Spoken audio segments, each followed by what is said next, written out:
Okay, there we go. All right, so we'll start with us. I'm sure we'll have a few more of our straggler panelists come on board, which is, they're all getting out of bed. It's a little early for them. It's only noon Eastern time, and was it 9 o'clock your time, right, Russ? Um, Yes. so today we're talking about. Oh, there's Lurchy. I forget what I know it's buyers something. Hold on a second. Sorry, I had this. I just looked at it like 2 seconds ago, but I'm still a little foggy from being sick for so long. Uh, Um, Okay, so we're doing how to thrive in a buyer favored market, and it's really interesting because one of the things I've learned about realtors is very few of them actually adapt and change with the market, and they just freak out. Like I have several agents I'm working with right now trying to help who are still listing heavy, not telling you not to do listings, but when the market slows down and the listings aren't selling, it's really about buyers right now, and how do you get more buyers, and how you turn those buyers into customers, and how do you find more cash buyers because we do have 7% interest rates, which does hold people back. So, Cam, since you're the first one on with me, like it always is, we'll let you go first. yeah, that's Tell me. thanks, Mitch. Good morning. Hey, Pete, good to see you this morning as well. So, Go Cam. obviously, Cam's coming off fresh off a birthday. hey, thank Birthday you, Pete. I Cam. appreciate that, buddy.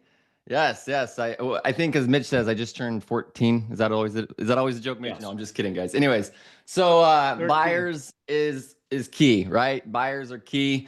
When the market is shifting, if you are in a market like where we are here in South Florida, we've been in a buyer's market for about 12 months now, a true buyer's market. Now, I know a lot of the country that's just kind of currently shifting, and the people are starting to feel this. So this is going to be a great topic for today. Um, the biggest thing to focus on is that we only have a certain amount of time throughout every day, right? And we have to be focusing, like Mitch was saying, you have to be focusing or being able to pivot that time that you're spending on doing the most money making activities. And that's not to say listings aren't it right now. And I'll actually be kind of going against what Mitch just said. And I'll say that I find that when the market does shift to a true 100% buyer's market, having a solid inventory of listings, 15, 20, 25 listings, is going to be key for a lot of agents that are prospecting daily, because that is where you're going to be finding your buyers. You're going to be getting those sign calls. You're going to be doing the open houses. You're going to be able to market around those listings. And that is where you're going to be able to find those, A plus ready, willing, and able buyers that are the most valuable type of client currently, and at least in our market. I know a lot of, like I said, the markets are changing, but that is really something that you have to decide if you want to go and focus on continuing generating listings, or if you do want to pivot and maybe focus more on things like social media. One of my students in one of our programs of the social media course, I got a text from him yesterday, and they're like, "You won't believe this. I have 14 qualified buyers from TikTok." Now, you guys, I know everyone kind of scoffs at TikTok, and I get it. It's kind of silly. But again, there's hundreds of millions of people using the platform, and the algorithm is really good for the people that are on that platform looking at houses. It puts up houses in front of them, you guys, and that's what we're doing. That's marketing, is trying to get in front of the people that are looking for what we're sending out. And the social media platforms are great for that. Now, many different ways you can go about getting buyer leads, obviously. Pay per click, that's been a classic since what, 2001, I think, 2003. Facebook ads. There's a madrid of different ways. I will say one of the things that has worked best for us, and it's something that I think everyone should focus on, is what we call local service ads through Google. And it's where you are the one that comes up when they're searching for a realtor in whatever your area is. Your name is going to pop up there as a sponsored result. Now, the key to all this and the key to local service ads, of course, is reviews. You have to have tons of reviews. You have to have past clients. You have to have the ability to go out and get reviews from your peers, your friends, your family. That is what pushes your brand or your company up to the top of the local service ads. So it's one of the more challenging.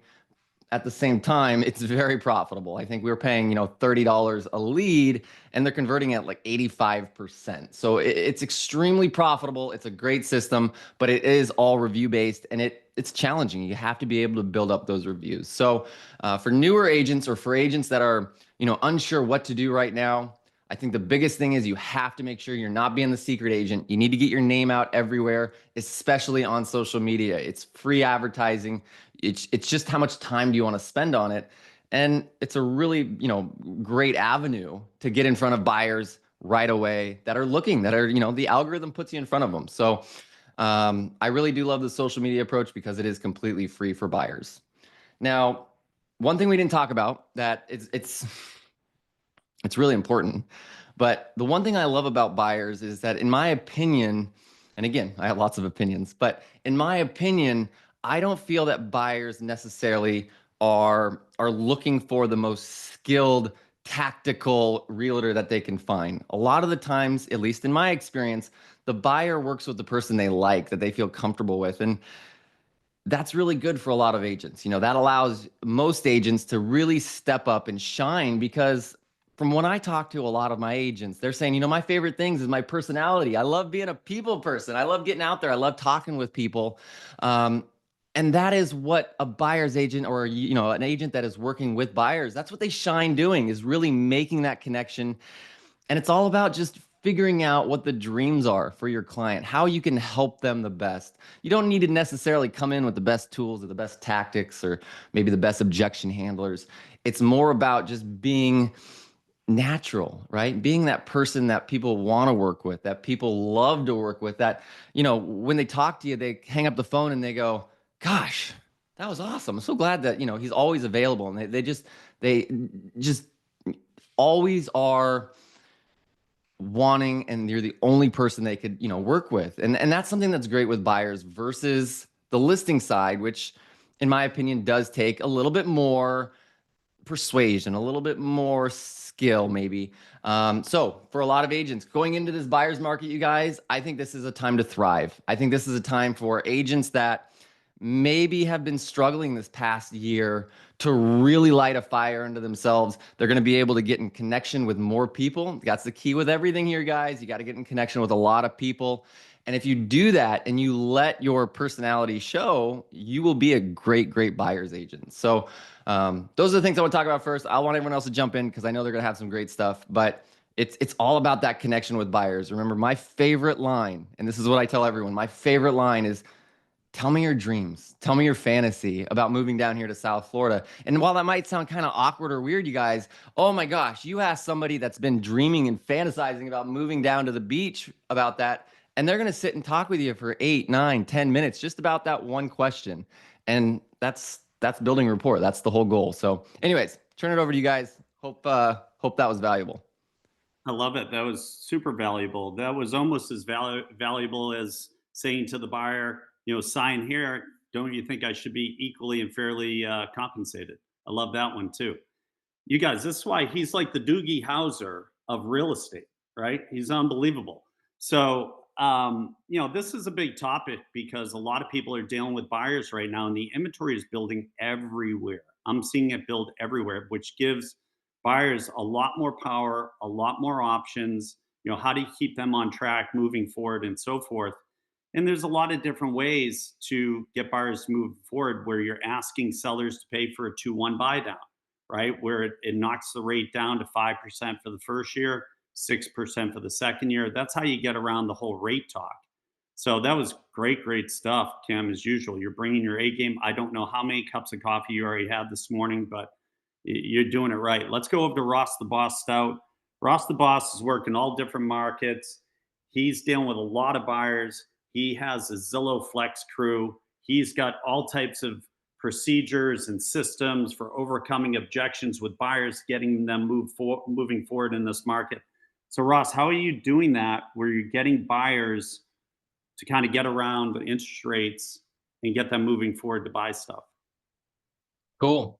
Yeah, I mean, interest rates have been a hot topic for the last 2.5 years. So not having to have too much of a conversation on that where we're at right now, just because it is what it is. And it's kind of people are accepting their medicine and taking it and starting what feels like to do a few more transactions. My business is very transactional heavy. We're not really concerned about price points. We're not concerned about anything except for giving excellent service and expert consultation. And that's what we're going to hang our hat on when it comes to working with buyers. So if we have objections like that, like you guys said, normally on the front end, we're already building that rapport. And once you build that rapport and they know, like you and trust you, it's very easy to navigate those things.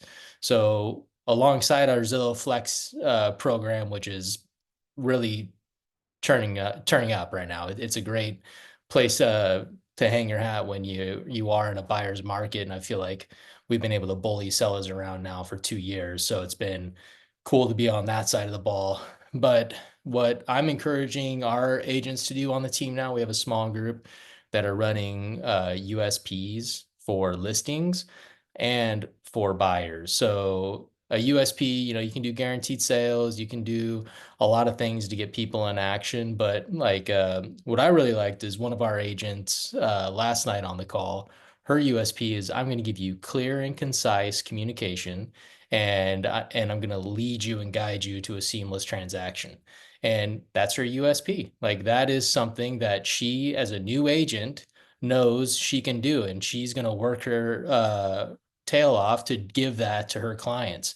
So it's not about experience. It's not about guaranteeing a sale. It's about finding what you can give your client, who you are, being genuine, what you guys were talking about, and then building that rapport on the front end. And that's through social media, free platform right now. What a great thing to be able to save money and reach people. So what we're doing is we're going to be running videos talking about what we can offer our clients, and just sending it out to our SOI. That's going to hit everyone that's following us.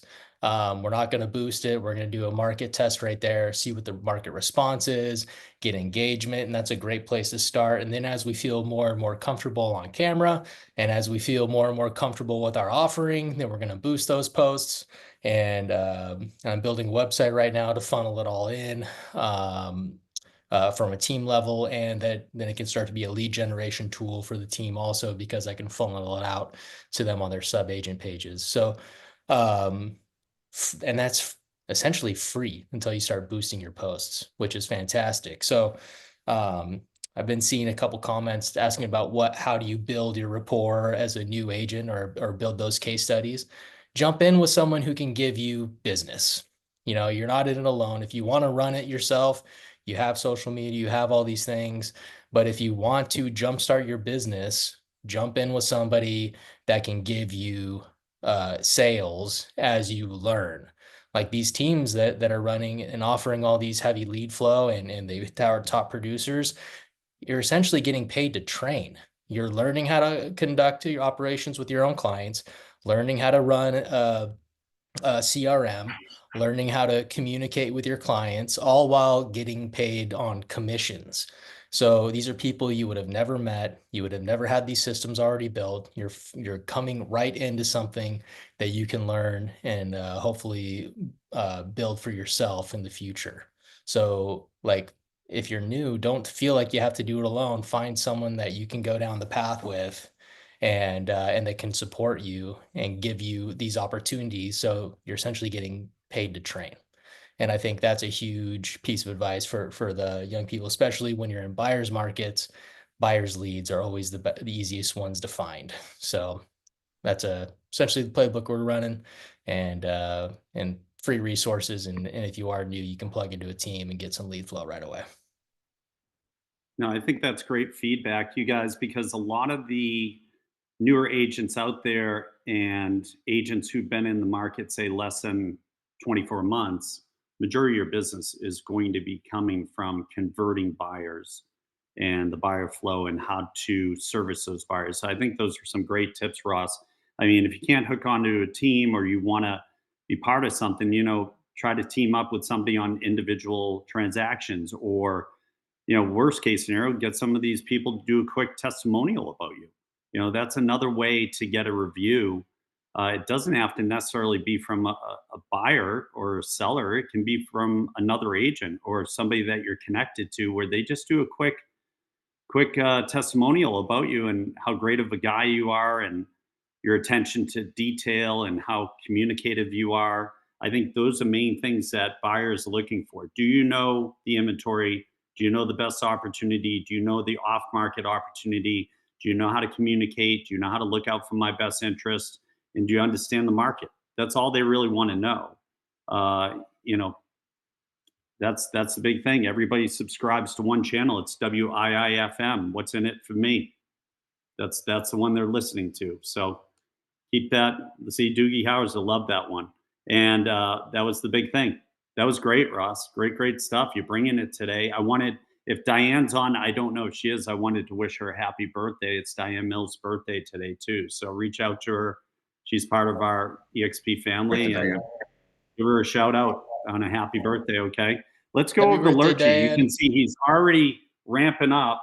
He's not the ROG for a reason, you know, the real estate opportunity guy, but he's getting ramped up for this big Super Bowl this weekend. He's already in his green. He has green underwear on. He's got green shirts on. He's got green everything on for the Eagles. It was hilarious with Matt singing the Eagles fight song last week. Thank God he doesn't make a living singing. Thank God for all of us, right? But Lurchy, listen, I know you deal with a lot of buyers, and I know you have a lot of secret sauce with dealing with buyers, especially in a market like this where inventory is building. A lot of people are nervous. They're waiting for rates to come down. We know rates aren't going to come down drastically for a while with everything that the new administration's doing. So how do you get them moving? How do you shift their mindset to get them going?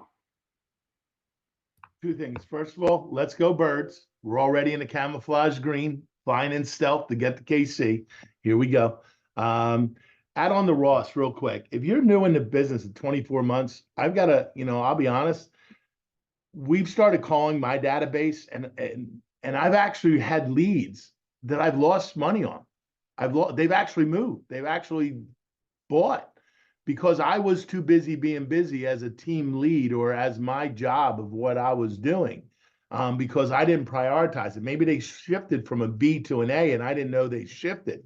So if you're looking for business, you don't got to be on somebody's team. Maybe volunteer and go to somebody who's more experienced in your company, in your organization, and say, hey, look, I'm willing to call your database. I don't have your database. One, it's practice.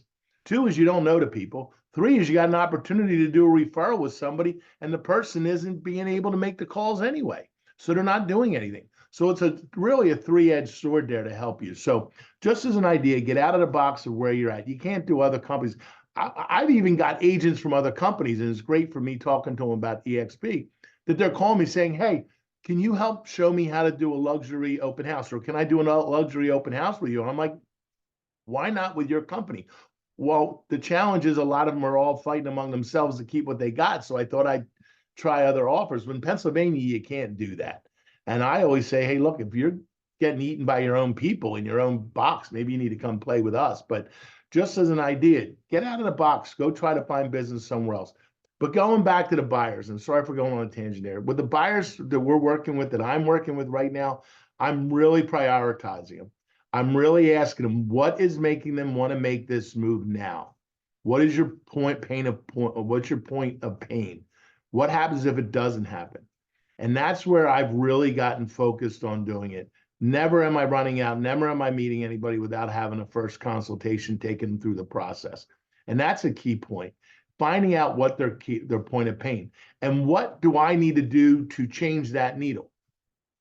So if I found something that really needed work and I had a contractor that could do the work and I had to find a way to get it financed, would they be open for that? Or if I had an investor buy the house, flip it and add 10% on it in market upgrade, would they be interested in that? So what we're doing is trying to find different things that are taking place.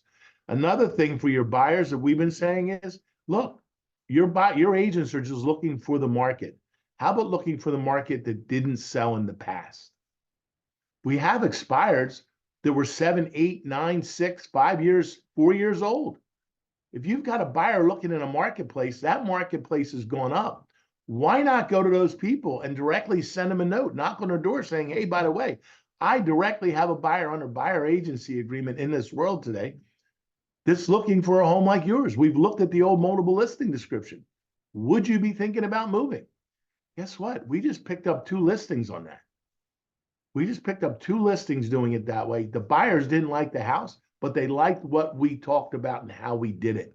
They were just getting ready to do it in the spring, but now they're in our wheelhouse already. Okay. So stop looking here. Look at the past. Sometimes somebody missed the puck. And by doing that, there's all this pent up business that nobody's ever done in the past. So that's one of the things that we're doing with buyers to try to get them to want to latch onto us, that we're not just looking at the multiple listing, that we're actually doing other things. And that's where going back to the Ross party always says, show your added value.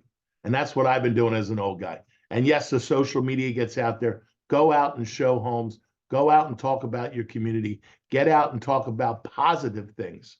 Talk about positive. Hey, this is a great time to buy.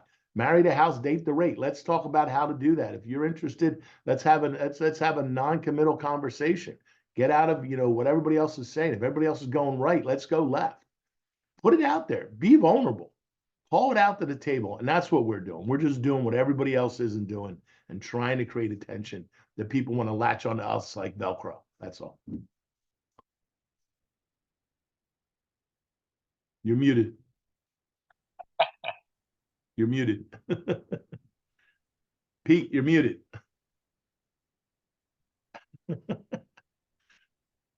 All right, Pete's got the mute button stuff. He always struggles with the technology because he's an old guy like that. Hey, let's leave the old guys out of here. We know what we're doing. We're gonna still sell shit in this marketplace. When you're the old guy, you can make fun of the old guys. A lot of money to be made right now. Pete struggles with this new Zoom program. Sorry, I was on a link. I was trying to copy a link over to you guys to help you with the buyer presentations and stuff.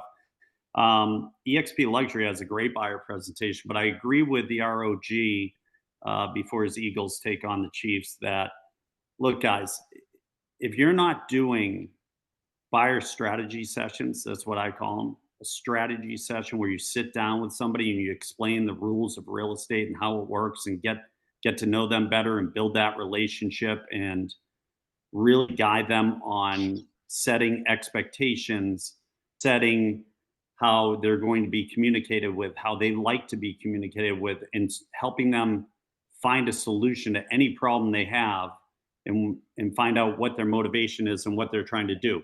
That's the key to the whole thing.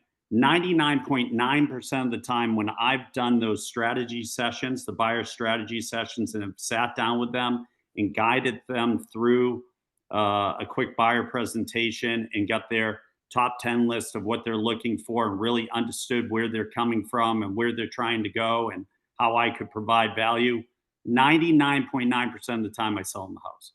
When I didn't do that buyer strategy session, or I didn't take the time to do it, I maybe closed 20% of the buyers because you don't understand what they're looking for and where they're coming from.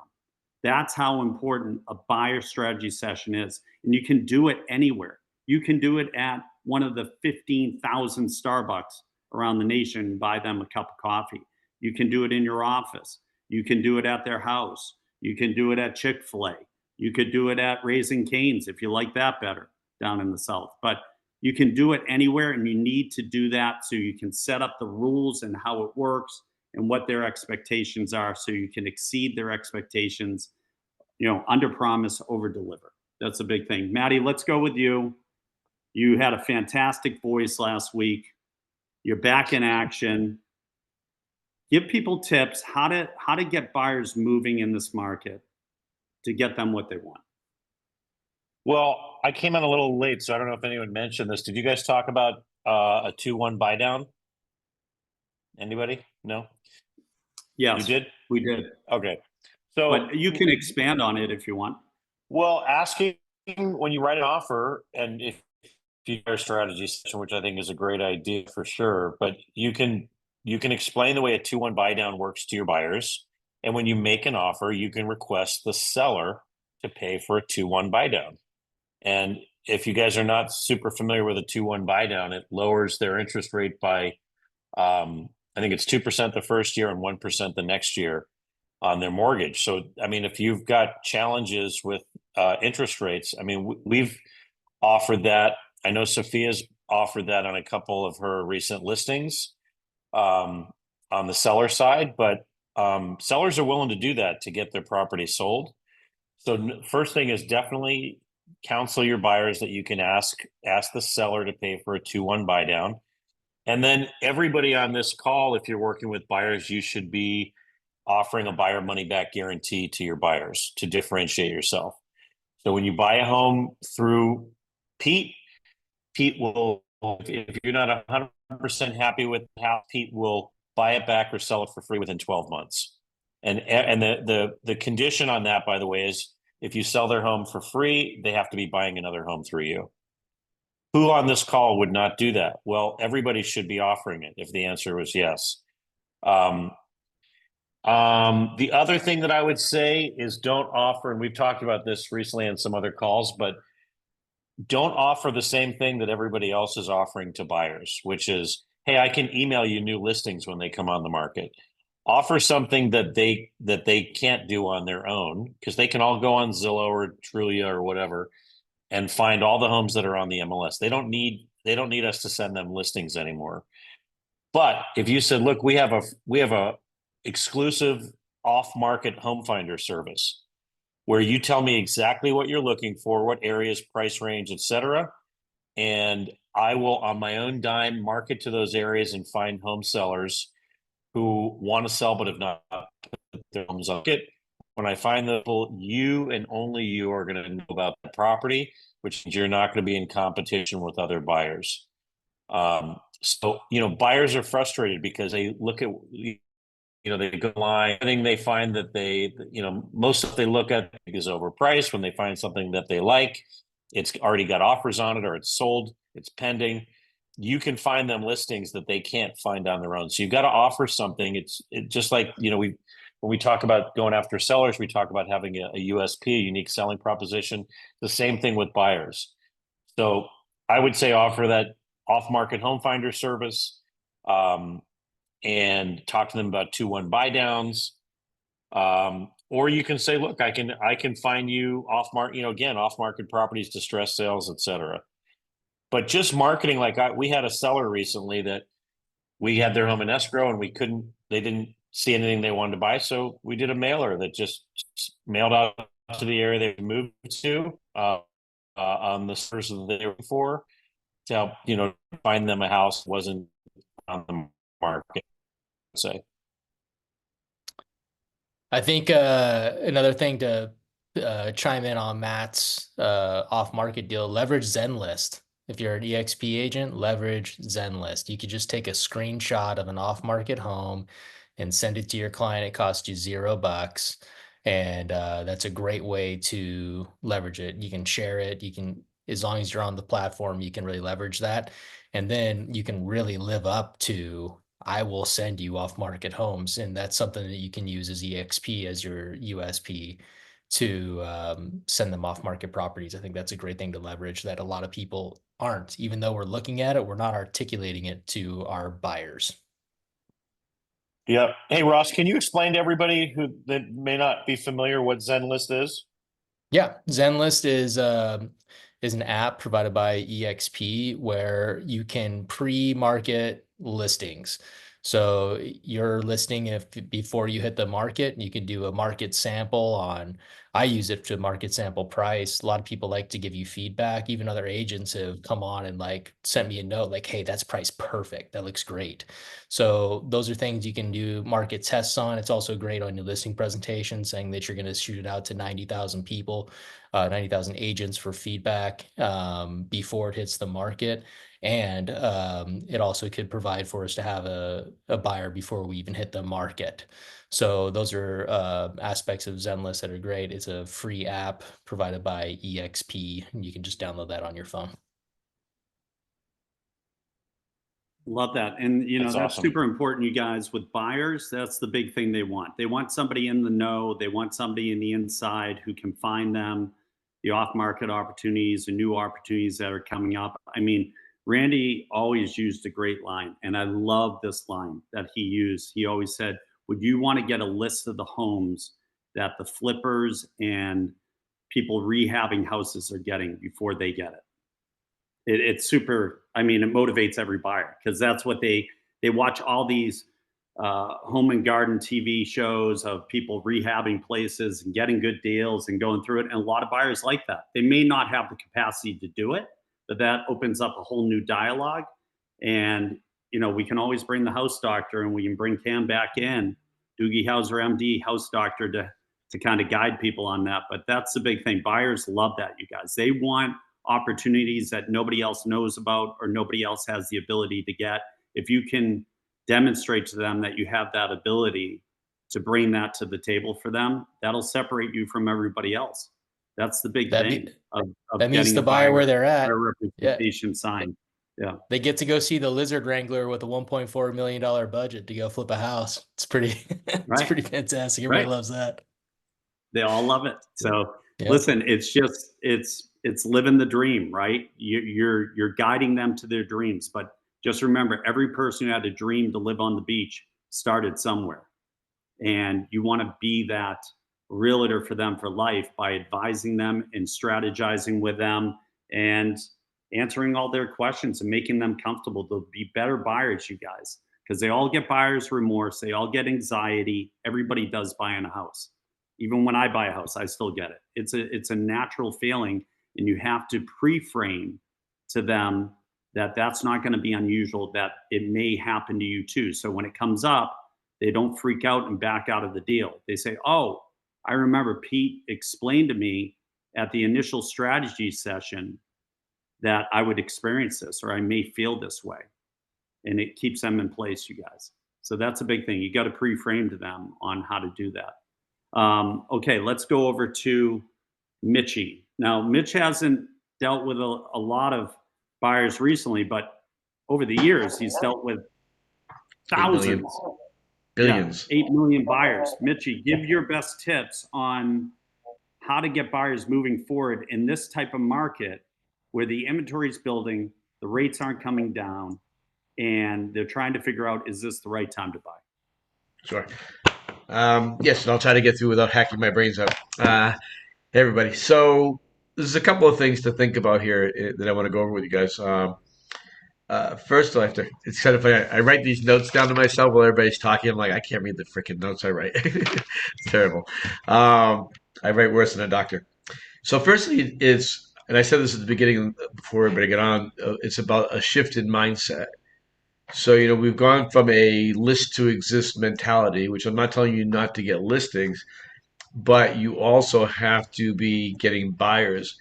And there's a lot of you out there that are newer, and I want to tell you how to secure your buyers a little easier. I did this with listings, and I'm going to tell you the quick story on that. So when I first got in the business and I was getting my first listing, I was all excited, right? And I said, let me explain to you how I do my work with my listing customers. I only take 3 listings at a time. And they're like, oh, that's good, yeah, because I want to make sure I'm giving you the proper service and all that stuff. Now, when I got to 5 listings, I said, yeah, let me tell you how I run my business. I never take more than 5 listings at a time. And then when I get to 10 listings, I said, let me tell you how I do my business. I never take less than 10 listings at a time. And what it did is it let me tell my customers that I'm going to really give them the attention they need. So if you work with buyers, I would be saying the same thing. If you're only working with a couple of buyers right now, then you can say, look, I only work with a couple of buyers at a time so I can make sure I can find their house, so I can be their person.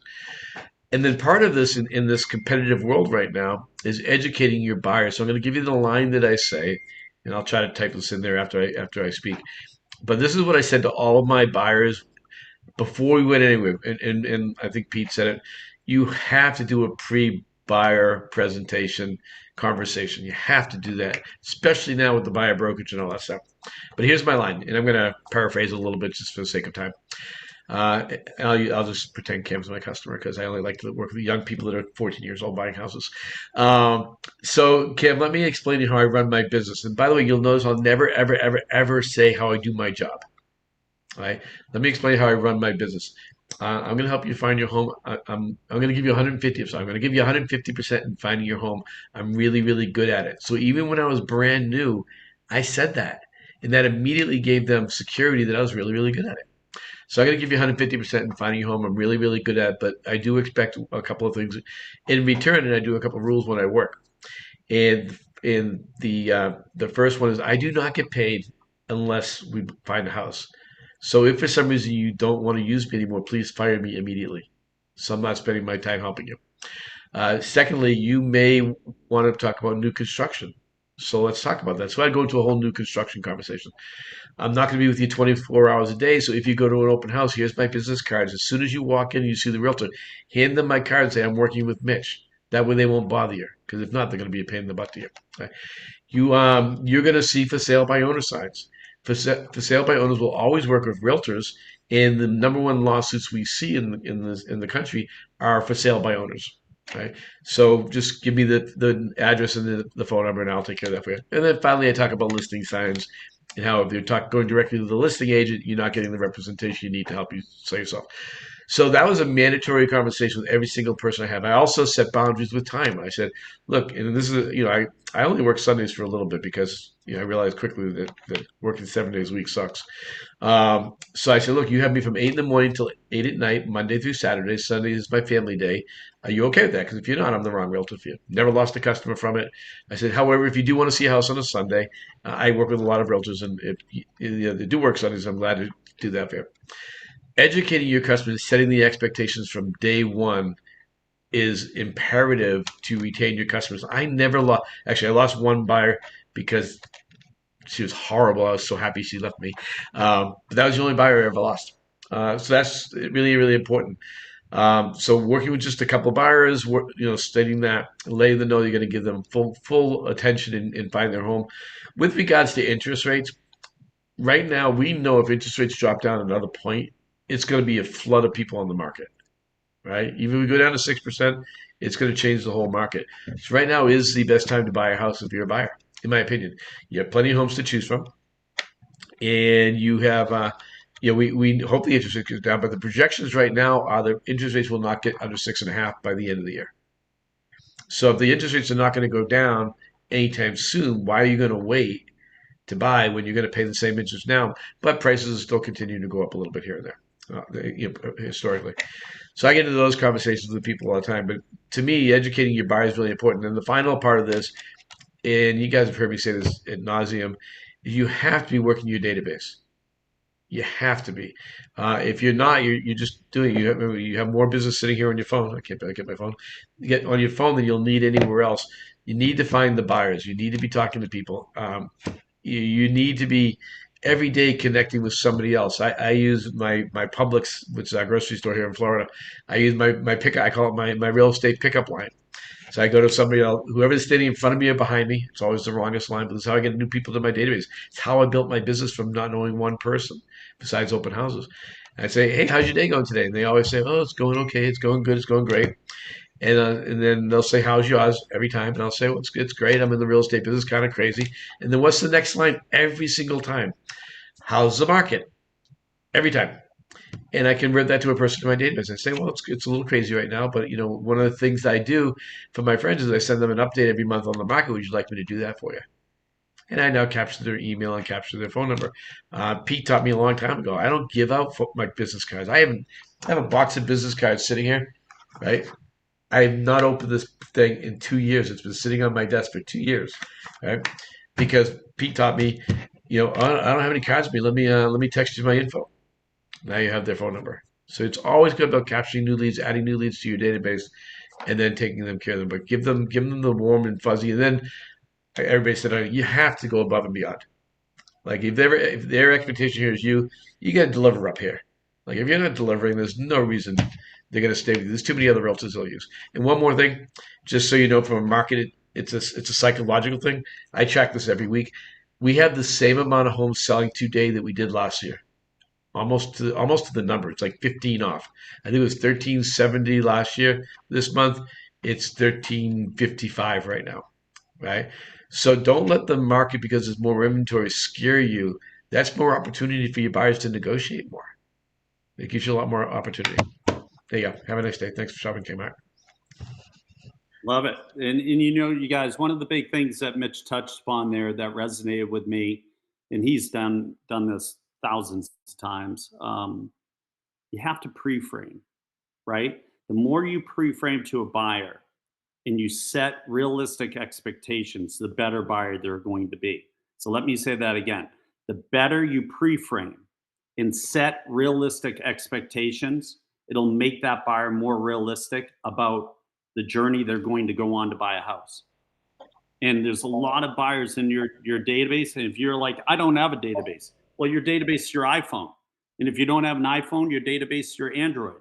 And that's where you have to communicate with them and say, who do you know? Not do you know anyone? Who do you know is looking to buy in the next 30 days who's really, really, really sick of paying rent and flushing all their money down the toilet every month and paying their landlord's mortgage. That's what you say. And it'll I get think there's a people great motivated. line. And then you say, we have There's a all great line, types of Pete. different. Yeah, go ahead.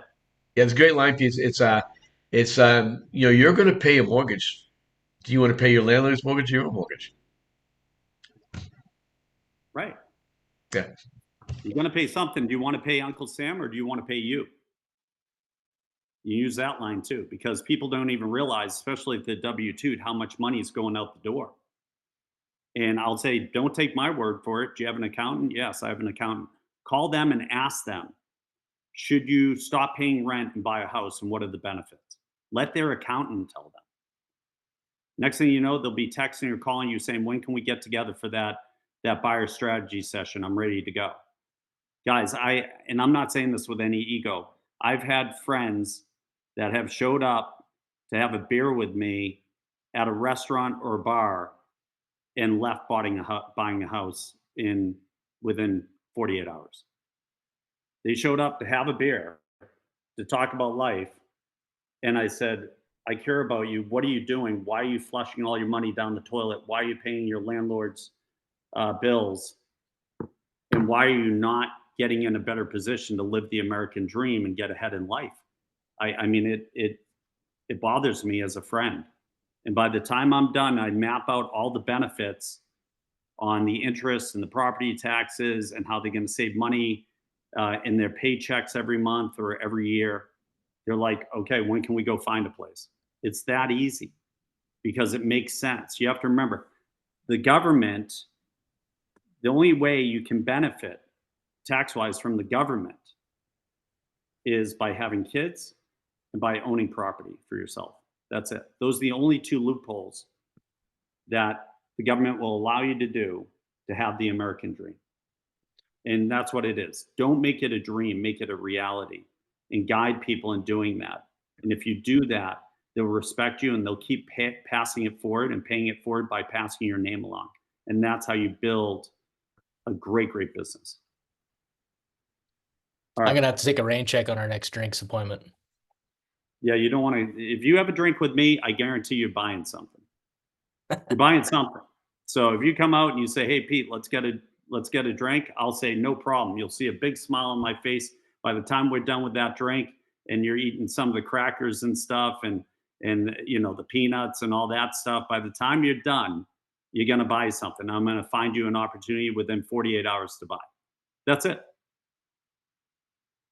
Or I say, I do the takeaway. Don't come crying to me 3 years from now when you realize that you spent $48,000 a year, but it's compounded by at least 5 to 10%, because so you're really paying around 10,000 a month, which is 120 grand a year, which is 360,000 in the next 3 years, and you got no benefits. You own nothing. Or I can show you how to make money and diversify and create a real estate portfolio so it allows you to send your kids to college for free. What would you rather do? That's it, you guys. These are all tactics to get in front of buyers and get them moving. They should want it. They should be begging to buy a house in the next week. Right? Just like Lurchie said, and he was on fire. He's getting all fired up for the Super Bowl. This is the Super Bowl of buyers right now, right? They have a lot of selections. They have a lot of options. They may get hung up on qualifications or this and that. There's always solutions for that. You have to look at it and say, okay, let me guide you through this. We're going to marry the house. We're going to date the rate, because we're going to be able to streamline that refi in the next 12 to 24 months. And your rate is going to drop significantly. So your payment will drop significantly. You'll still get the full tax write-off for interest and property taxes. And I'm going to show you how to make more money in your paycheck. How do you get paid? Do you get paid weekly, bi-weekly, monthly? How do you get paid? And show them, because none of them understand it. I've done that with doctors. I've done it with garbage collectors. I've done it with everyone, you guys. It doesn't matter. It all works the same way. And if once you know how to guide people on that, they're going to look at you like the pro. They're going to really look at you like the pro and break it down to the simplest terms. Break it down daily, what it's going to end up costing them. Okay. That's the key. They want the path of least resistance. They want the path of least headaches.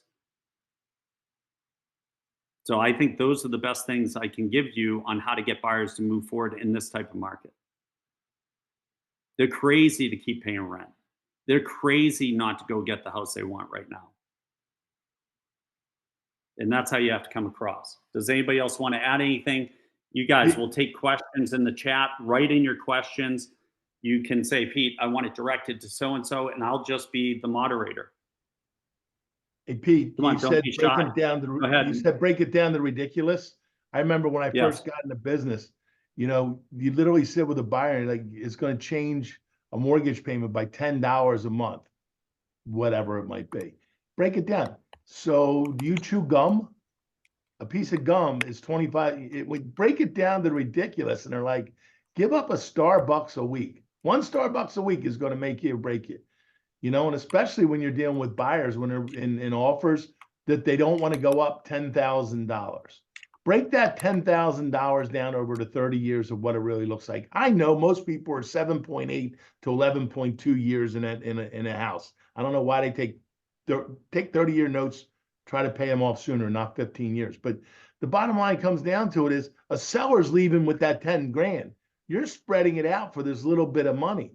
Just go up in the price because the second that house sells, you might as well understand you're paying that price next time another house in the market comes on the market. So do you want to be the base point or do you want to be the basis point they're adjusting off of in the future? And that's one of the things that we've been working on buyers because in our market, we still have multiple offers in some of the places. If they're priced right and they're a good market and they're 400,000 to 700,000 and they're in a good school district and they're 4-bedroom, 2.5 bath, they're going. There's a line of them, you know? And I always say, look, if you pay 20, 25 grand more now, you might as well, because I can guarantee you somebody else is going to step up and do it. So show the projection of what that is to the ridiculous for the future, not just the present, even in a bidding war. And that's how one of the reasons we've been winning a lot, Pete. So that ridiculousness does it. A Starbucks, a pack of gum. Don't go to McDonald's Exactly. every, you know, make it silly. You guys take in like the ROG is saying, take away the path of resistance, right? Knock down the path of resistance and then just look at them in a stupid manner and say, if you don't go to Starbucks for 3 days a week, right? We know the national average bill at Starbucks is $18. You could be living in a better house on your way to building a better future and making money in real estate and stop flushing all your money away and paying Uncle Sam. I mean, you can either pay, you know, make the decision to pay Uncle Sam or pay yourself. I'd rather see you pay yourself and get ahead in life for you and your kids or your family or yourself or whatever. And I'll show you the way because there's a thing called a capital gain deduction. And this is how it works. And you got to be able to explain that. If you're a single person, you know, above and beyond what you bought something and the capital improvements you put in it, that's your base price. And if it's 250 above that base as a single, you walk away tax free with 250, which nowadays is really like making 400 grand. And if you are married, then it's the capital gain deduction is 500,000. That's like making 800,000. So you got to really explain that and deliver it to them and walk them through step by step. Brian Yarber's here. Look, he just got in, you guys. I know he's been catching salmon or trout up there in Montana. Brian, when you go fishing for buyers, I know you have a fantastic buyer strategy, and you ask them specific questions when you sit down with them to establish that client professional privilege. How do you do that? Great question, Pete. Thank you. You know what? I internalized a script that I don't shy away from. It's very simple for me. I practice it. I've been using it religiously so I can sleep good at night, knowing that I did everything I could with the opportunity in front of me. And you said it earlier, the key is that every buyer needs to have a really good sit down strategy session with their agent. And the best way I have found to do it now for about a decade is I ask a very simple question to the person. I say, has anybody ever sat down with you and shown you what it takes to get an offer accepted in today's market? That's very intriguing to most buyers. Has somebody sat down with you and shared with you what it takes to get your offer accepted in today's market? Because sellers are very particular about the buyer, but more importantly, you guys are, the listing agents. I know my buyer has to satisfy you guys before the seller. So if you can have a buyer strategy and you show them exactly everything that the listing agent wants to see in a really good buyer, the listing agent's going to fight for your offer for that seller. I know Matt Battiata would do that. If I brought an offer to Matt and my buyer was the perfect buyer, it's not always going to be the price. So I know I need to satisfy the listing agent. I know what it's like to be satisfied as a listing agent. So what I did was I put together a buyer strategy session that's very simple. It's like, let me sit down with you in 30 minutes and let's go over a process that every seller is looking for in a buyer. There's only 5 things. They want a very good committed buyer who's already met with a lender. They're already pre-approved. Their money's good. And I walk them through a buyer consultation that just puts them in a position where they feel bulletproof when they go out into the marketplace. Like they're a 10 buyer. You know, the house is going to meet our wish list. Everybody's on board. If I have to get a co-signer, everybody's on board. So your buyer presentation really just needs to be about satisfying the listing agent that this is a really good offer, Mr. and Mrs. Seller. And you guys all know how to put together the perfect offer. So what you want to do is just, what is your seller looking for in a buyer today? Man, they're fully committed. Their money's good. They're pre-approved. Nothing's holding them back. And I walk the buyer through that strategy. So I don't want to get into the whole buyer consultation, but every person that I meet, like Mitch said it really good a little while ago, every single one of us has that question, how's the market? You could be brand new, never sold a house. You're in real estate, how's the market? I'm going to give you guys a new strategy. I don't think I've ever shared this before. I've been doing this for a long time. That is a job interview question. If you went in for a job, would you ask or answer the job interview question until you knew what job you were interviewing for? You have to prepare. So what you do is when somebody says to you, hey, Pete, how's the market? That's a really good question. Let me ask you, what are you considering doing in this market? And get quiet. Because if I tell you how I think the market is, I'm going to miss out on an opportunity for you to tell me why you really asked me that question. So I'm going to shift that, and then I'm going to say, why did you even ask me that question? And now all of a sudden, they're going to say one of 3 things. Oh, I was just curious. Okay, great. Now you don't care about the answer. Now you can just dialogue with them. But if it's a job interview and they just really asked you, hey, how's the market? And you didn't know they were interviewing you, wouldn't you want to know it by saying something like, hey, that's a really good question. What are you considering doing in this market? You know, we got this little investment property. We're thinking about selling it. Great. Now I have a direction. Hey, you know, we're thinking about helping our kids. Or we're just getting started. We're looking for a home. That question is the #1 asked question of all realtors nationwide, and nobody answers it as if it was a job interview. Because the moment you answer it the way you want to answer it, you could conflict with their thought process, and they won't tell you why they asked you that question. Because if you're in a really like, oh man, I'm killing it right now, they didn't ask you how you're doing, which is how most agents answer the question, how are you doing in this market? Then you say, oh man, this is this and this. And now you're so busy and they're going through a short sale and they're having a rough time. They're not going to want to work with somebody who's enthusiastic, crushing it. I need somebody who's going to help me through my troubles, right?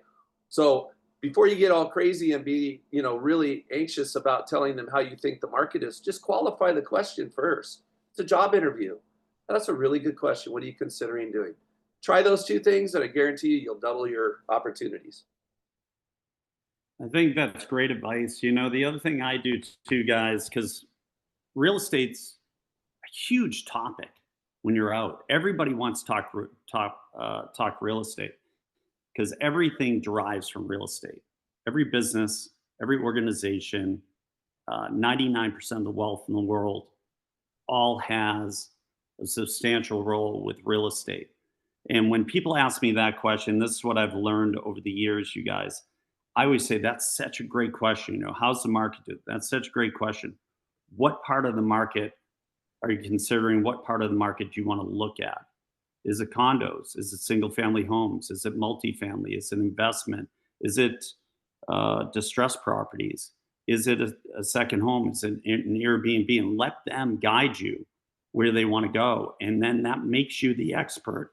That makes you the expert in that sector of real estate. It's really important to dive down and figure it out. Go ahead, Cam.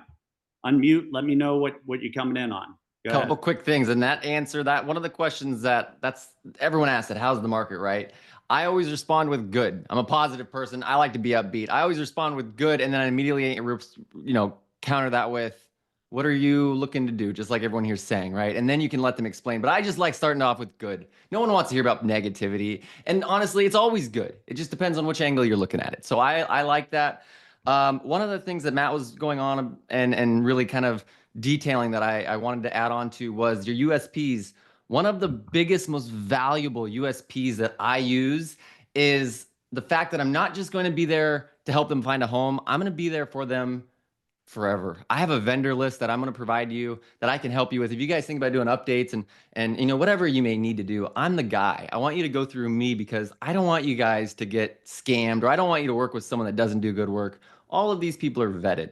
And then you become not only the trusted advisor, the trusted professional in real estate, you become their friend. You're like, oh, wow, you're going to help me with more than just, wow, I can't believe that. I love that one. Pete, what you were saying there is super important with buyers. And this is something that I want a lot of the viewers today to think about before we end this call. Remember the psychology and on how this entire system works. You are their representative. You are the professional. You are the expert. What you tell them, they're going to believe and they're going to do. That's if they don't, we got problems. So you need to make sure that you go into the scenario, or every time you speak with them, or every time you are with them, you are in the mindset that you are the expert. You are leading them. And then to finalize, to close it out, you guys, this is my favorite one, because the question with buyers when you're always negotiating offers is, well, why don't we offer like $6,000 less? Why don't we offer 10 grand less? Why don't we try to just get a little bit? And hey, if that's what you guys want to do, this is how I reply. If that's what you guys want to do, I'm on your side. I will fight for every penny. But I want to make sure I ask this question because I've seen this happen so many times. And you got to pass it. It's a script, you guys. I've seen this happen so many times. Would you be upset if we lost this house over $5,000? And then just let them, well, yeah, okay. So if you'd be upset, I don't want you guys to be upset. I want you to be happy and get this house. If $5,000's the difference of getting it and not, let's put it down. Let's sign it. Let's get it done. That way we can move forward and get you guys a house. Doesn't that sound great? Boom. And I've used that one. Let me jump in here, Cam. Go for it. People are out there, and we're going to end it on this. Simplify it. 5,000 still sounds like a big number to most people. It's a lot of money, right? I'm not denying that. But if they're putting, say, 20% down, are they really putting 5,000 in? No, they're putting 1,000 in. So say you have to come up with another 1,000. I understand that, but you're going to finance the other 4,000 over 30 years.